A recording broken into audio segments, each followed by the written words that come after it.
Hey! Yes! Oh my god.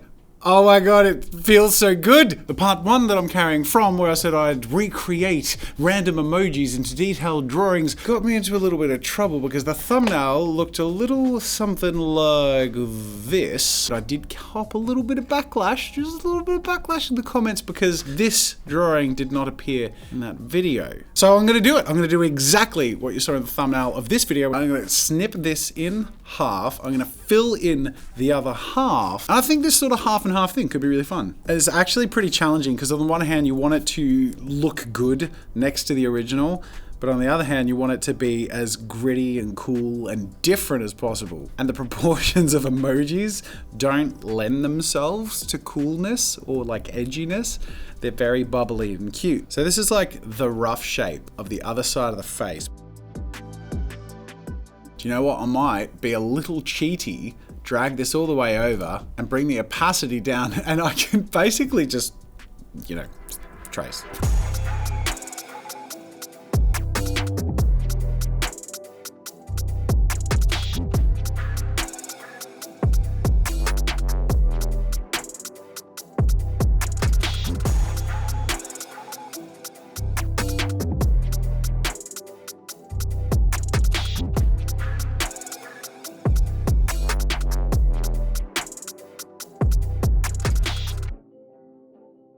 So I'm going to use a piece of paper to colour match. That's not bad. And then we got the nose, which is sort of like a pale pink. Maybe it's more orange. We could probably go a little more grim with the horns. And then same with the hair. We'll sort of think we can create a bit more contrast elsewhere.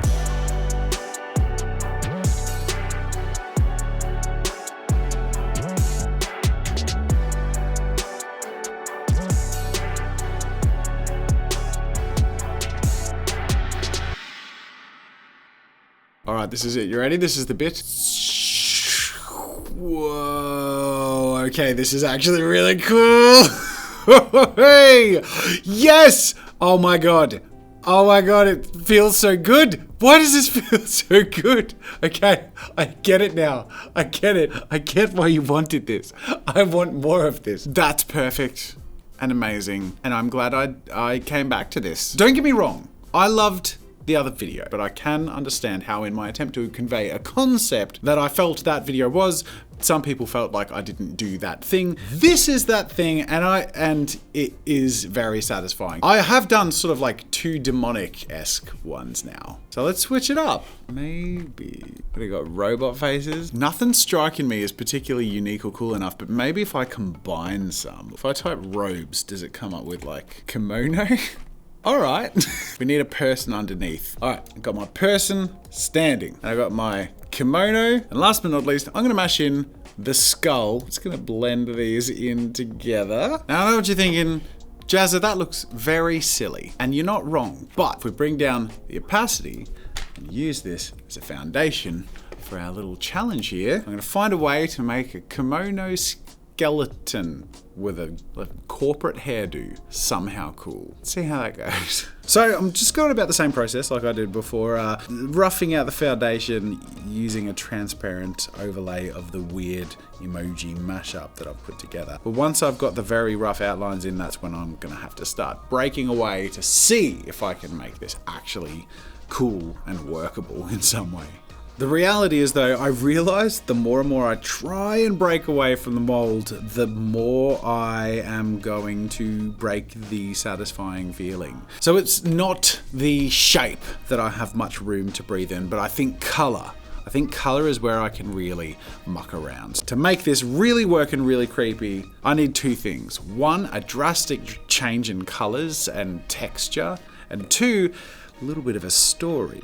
I'm gonna say this one's pretty hard. First of all, because the proportions lend themselves to a child, which is particularly creepy because I've got a skull head here. And then also because I unintentionally paired a very blonde head with a Japanese kimono, and not that I'm not entirely sure if there are any or many blonde Japanese people, or at least naturally blonde. I mean, after a brief Google, it's uncommon but possible, but I think as far as making a believable story, it probably doesn't make sense that the kid's Japanese, but is wearing a kimono. So I've got to make these three things work together. So what I've come up with is the idea of a cursed kimono. Maybe, in fact, they are the robes of a Japanese god of death. And through the years, people who find this kimono and wear it or buy it find its illustrious colors draw them in and find them tempted to wear it, but then they become death itself. The people they touch, the people they come near, are sent to the afterlife. And a child on an excursion, a 12-year-old kid, came across this lovely little kimono and unintentionally became death himself. I have a feeling that with that little story in mind, and with a much more extreme transition, this might turn from dumb to cool. Whoa, okay, that's actually really cool. Wow, dumb, cool. And it's interesting, like, as I slide, the context of the story, like, just comes to me. This, not so much. That doesn't tell a story. But this, oh my God. I love, by the way, that this started with me like, oh, I did a devil, I should do something innocent. And here we are. This is seriously cool. And do you know what it reminds me of? Those like anatomy thing, and it like slides, there's like a half there. Yeah, this thing, the anatomy of a creeper shirt that I've seen lying around. So the next step is to pick an emoji. Oh, I didn't know there were wizards. That's so cool! And there's fairies and vampires? Whoa. Okay, these are better options. This is the emoji channel now. I feel like vampire is like cutesy enough in its current form that I could do a gritty, realistic version in not exactly the same, but similar proportions. So I got stuck into trying to stretch this emoji as far as I could. And even though I was pushing the boundaries of the silhouette, I gotta say, I couldn't bring myself to push myself much further away than I did, and it was still pretty cartoony in terms of proportions. I tried to walk that balance in a way that was going to keep that satisfying reveal, which really, frankly, is the coolest part. But that does mean the end result, at least in its proportions and outlines, ends up being a little bit cartoony. So, like with our last attempt, I'm going to have to push this as far as I can in the color phase.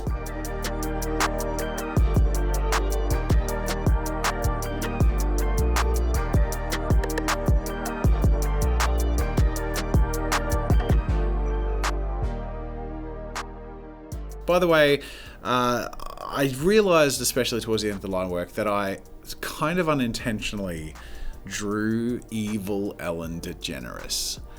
So, I mean, I guess sort of just Ellen DeGeneres. I think if I colored it in with blonde hair, yeah, it's Vampire Ellen. But I'm going to go ultra vampire direction with this one. Maybe I should go ultra Ellen No, I'll stick to vampire.